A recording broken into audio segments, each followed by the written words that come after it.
Hey, what's up, Guardians? It's your sweatiest scrub, Switchgear here, and today I'm going to be giving y'all some tips on the freelance survival mode, which is in the competitive playlist, also known as solo comp. This is the mode is basically for the people who play solo or you just can't find a team at the time. It's really easy to hit 2100 now, so you could do it by yourself in this freelance mode.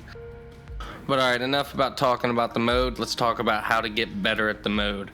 But before we do that, of course, guys, if you guys enjoy, like, subscribe, and if you guys have any tips yourself, comment that below. And with all that being said, let's get into it. Alright, so jumping straight into tip number one. Tip number one is going to be loadout. When it comes to your loadout, including weapon, armor, mods, supers, pick what super you think that's going to best help you on 3v3s. Try to do the best that your armor and your mods are focusing on the weapons and abilities that you're using. I'd recommend either speccing out for mobility or recovery. For your weapon loadouts, don't play any weapons that are super cheesy and super easy, because then when those get tanked into the ground, at the end of the day you won't get better. But don't be afraid to play the meta. Play the meta, do what you got to do to win. That's the whole point of this. For example, rapid fire frame pulse rifles right now are like S tier. They're doing awesome. That's a really good weapon to choose. Find a one that you like of that type, and also pair it with some type of special. I mean, most of Crucible kills are made up from specials, shotguns, snipers, fusion rifles, etc. Just find what you're good with and try to find the closest thing to the meta of that same type of weapon, and you'll do fine. Alright, so moving on to tip number two. Now, tip number two is going to be teamwork.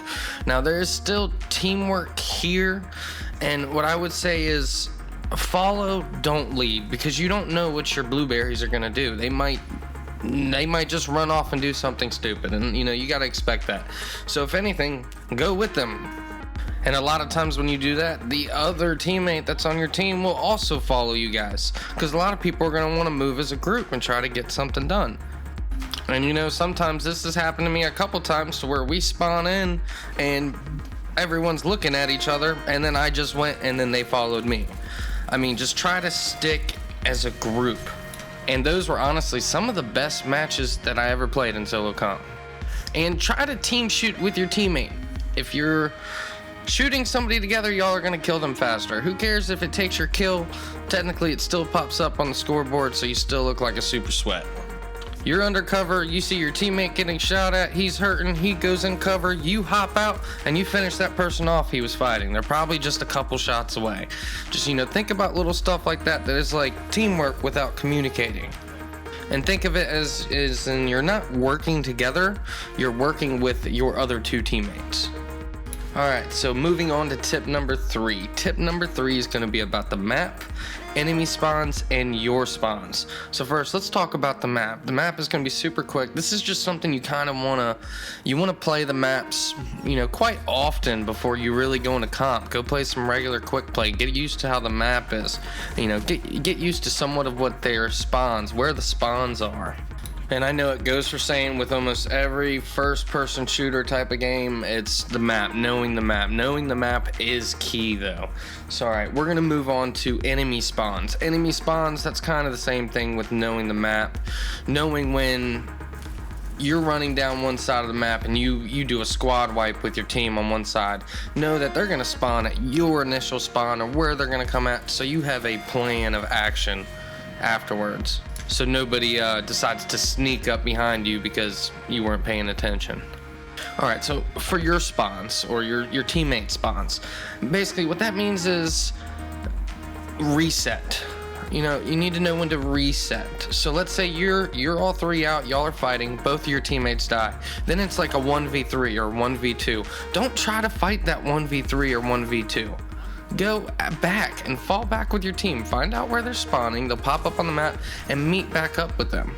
If you spawn in and both of your teammates are fighting though, or one of your teammates are fighting, and he's gonna die, you see that exclamation point above his name, and he's gonna die, wait to regroup. Regrouping is the most game-changing thing you can do in competitive. On to tip number 4. Okay, so tip number 4 is going to be take your freebies. What I mean by that is there's 2 super easy freebies that can happen more frequent than what people think. But I've noticed a lot in playing in solo comp that, and I do it too, but I've also noticed in the teammates, is they either don't go for heavy or they don't take advantage of life advantage. All right, for heavy, I mean, I've seen people just completely walk by it. I mean, find a way to try to get heavy. I know you're gonna have to work as a team if you gotta stick with the group, but you wanna try to do your best to get your team to try to hold down heavy. Heavy is, I mean, it's literally free kills if you have the right heavy on. I mean, you can get 2 to 3 kills when lives are very limited on each team. Alright, so for life advantage is a free win if you already have the upper hand. What I mean by that is each team has a certain amount of lives. If you have 1 life left and your teammate has 0, if that timer runs out while they have 0 and you still have 1, that is life advantage right there, and you automatically win the game. I see a lot of people, they like to push the last couple of people, and that just can really backfire, and you don't want it to backfire like that. I've seen, the team run in and try to push the last person, and he just Titan smashes the whole team. And then by the time the last person spawns on the other side, that Titan smashes over there because he knows where your spawn is and then kills you, and they won the round. So if you're in a position to where you can stay alive and that will get y'all the win by getting out of a gunfight, do it. Try to take advantage of the life advantage. And for tip number 5 is going to be don't get discouraged. You guys, if you get discouraged and then you feel like you need to change to a different weapon because you're not feeling like you're playing good enough with those weapons, the more you frequently change those weapons, the worse it's going to get. Just know that you're going to be faced against people that are much better than you. You're going to get people on your team that are much worse than you. You're going to get people on your team that are much better. There's going to be many different scenarios, but just don't get discouraged and keep at it. I promise you'll get better. And with all that being said, guys, y'all have a wonderful day.